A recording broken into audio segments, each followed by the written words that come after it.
ආයිබෝවන් සුබ දවසක් ඔයාලට. ඉවෙන්ට්ස් ඩයරි channel එකෙන් අලුත් වීඩියෝ එකක් අරගෙන ආවා මම. ඉතින් අද මම කියලා දෙන්නේ බබාගේ බර ග්‍රෑම් 250කින් ඉහළ දමන්න පුළුවන් රාත්‍රී ආහාර වට්ටෝරු 7ක් ගැන. එහෙනම් වීඩියෝ එකට යන්න කලින් ප්‍රමාද නොවි මගේ channel එක subscribe කරන්න කියලා ආදරෙන් මතක් කරනවා. වීඩියෝ එකේ මම කතා කළේ බබාගේ බර වැඩි කරගන්න පුළුවන් පෝෂණබත් වට්ටෝරු 7ක් ගැන. මම අද කියලා දෙන්නේ ඊටාම හොඳින් බර වැඩි කරගන්න පුළුවන් රාත්‍රී ආහාර විදියට බබාට දෙන්න පුළුවන් කෑම රෙසිපි 7ක් ගැන. බබාගේ රාත්‍රී ආහාරය ගොඩක් වැදගත් වෙනවා. මොකද මේ රාත්‍රී ආහාරය අනුව තමයි අම්මගේ නිින්දයි බබාගේ නිින්දයි දෙකම තීරණය වෙන්නේ.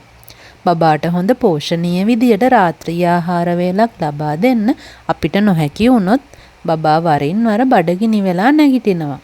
ඉතින් රැය පුරාම කඩින් කඩ නිින්දක් නැතුව හැරෙනවා කියන්නේ දරුවගේ වර්ධනයට ඒක බාධාවක්.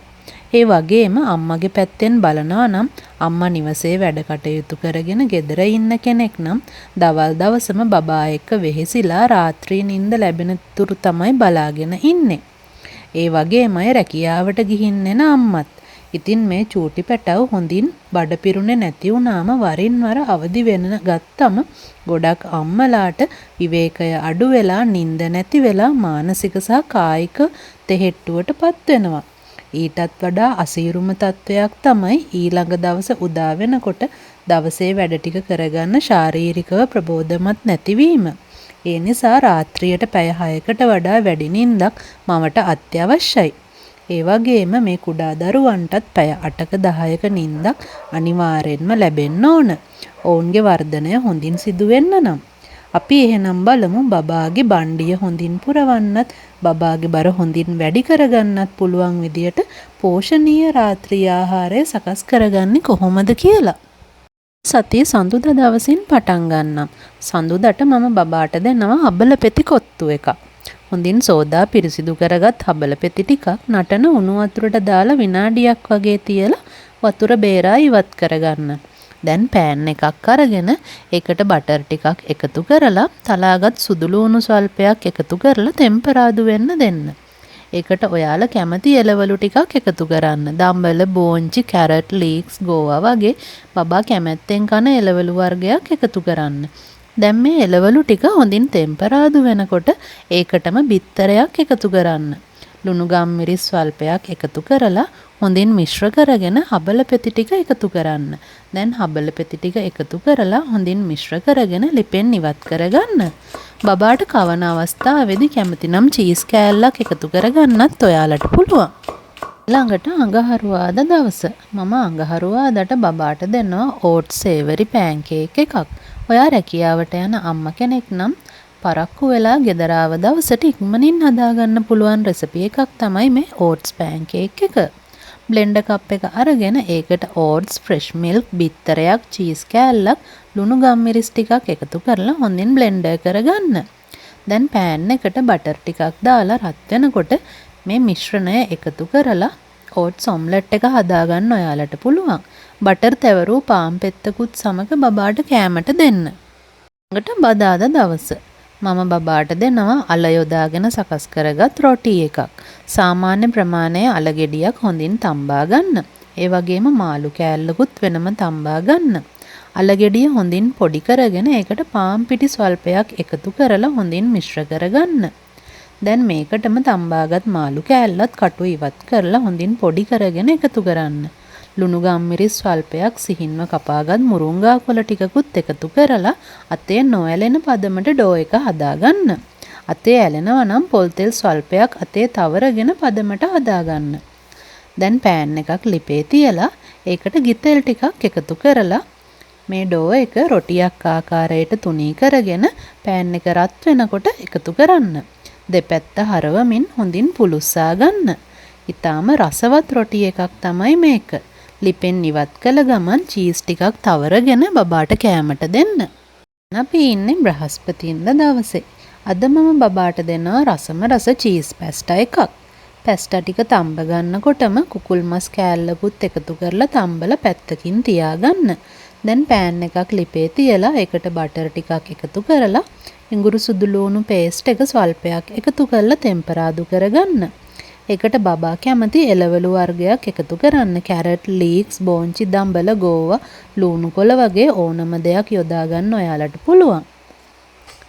දැන් මේ එළවලු ටික ටෙම්පරාදු වෙනකොට ඒකටම තම්බාගත් කුකුල් මස් කෑල්ලත් කුඩා කැබලි වලට පොඩි කරගෙන එකතු කරන්න. ඒ සමගම ලුණු ගම්මිරිස් ස්වල්පයකුත් එකතු කරන්න.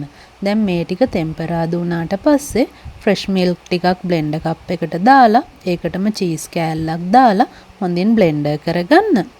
ඊට පස්සේ එළවලු ටෙම්පරාදුවට තම්බාගත් පැස්ටා ටික එකතු කරලා මේ ෆ්‍රෙෂ් මිල්ක් සහ චීස් මිශ්‍රණය උඩින් දාගන්න. විනාඩියක් වගේ යද්දි මේ කිරි ටික රත් වෙලා හොඳ ක්‍රීම් එකක් ගන්නට එනවා. එතකොට ලිප ඕෆ් කරලා කැමති නම් මුරුංගා කොළ ටිකක් උඩින් දාගන්න පුළුවන්. ඒ වගේම ඉටලියන් හර්බ්ස් තියෙනවා නම් ඔරිගානෝ, තයිම් වගේ ටිකක් උඩින් දාගන්නත් ඔයාලට පුළුවන්.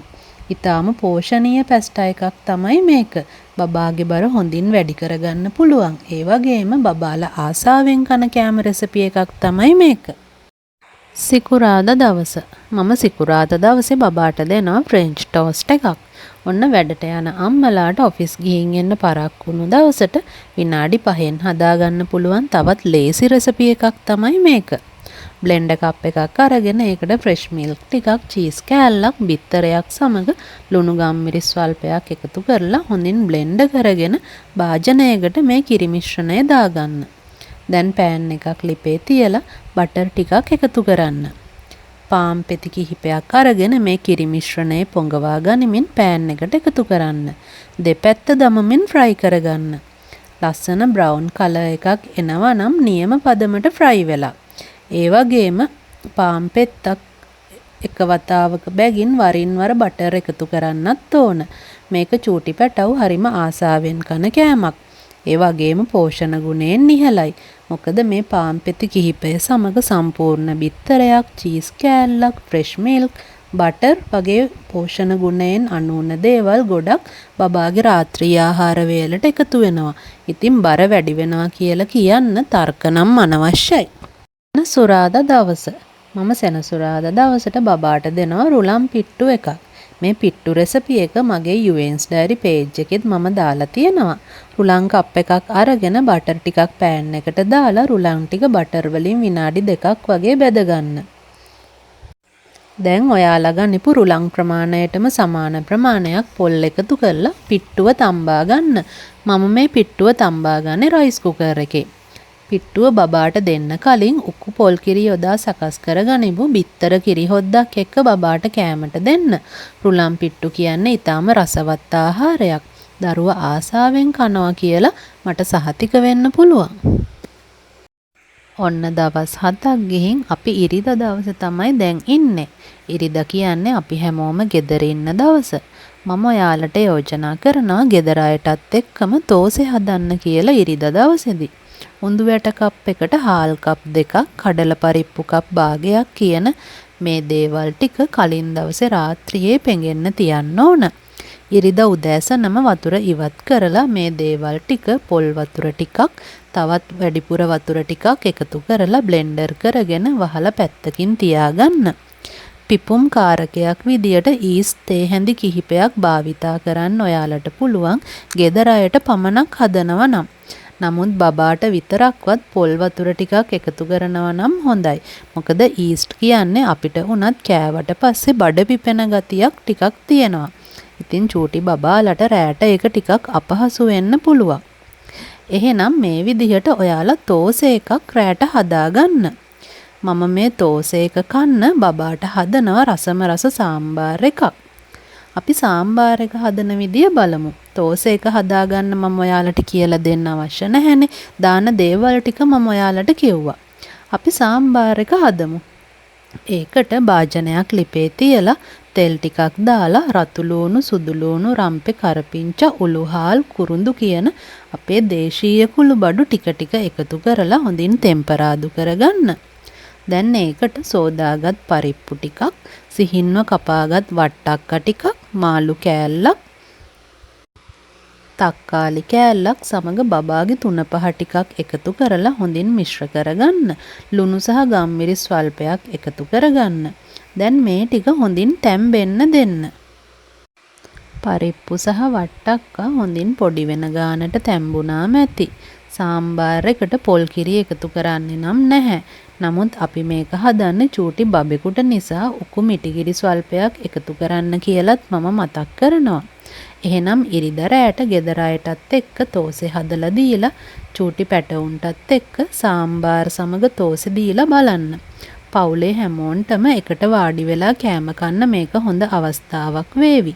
මොකද ගෙදර අයයි බබයි එකම ආහාරයක් ගන්න නිසා දරුවා එක්ක කෑම මේසේ වාඩි වෙලා ආහාර ගන්නත් පුළුවන් කියලා මම ඔයාලට මතක් කරනවා. ඔන්න එහෙනම් බබාගේ බර වැඩි වෙන රසගුණ පිරි ඩිනර් රෙසිපීස් 7ක් තමයි මම අද ඔයාලට කියලා දුන්නේ.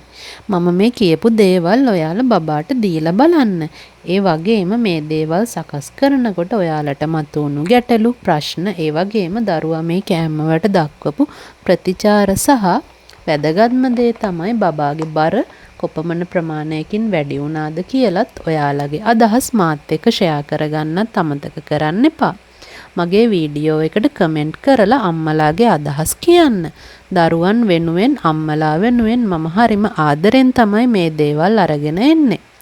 එහෙනම් අලුත් වීඩියෝ එකකින් ඔයාලා හමුවට එන්නම්. ඔයාලට සුබ දවසක්.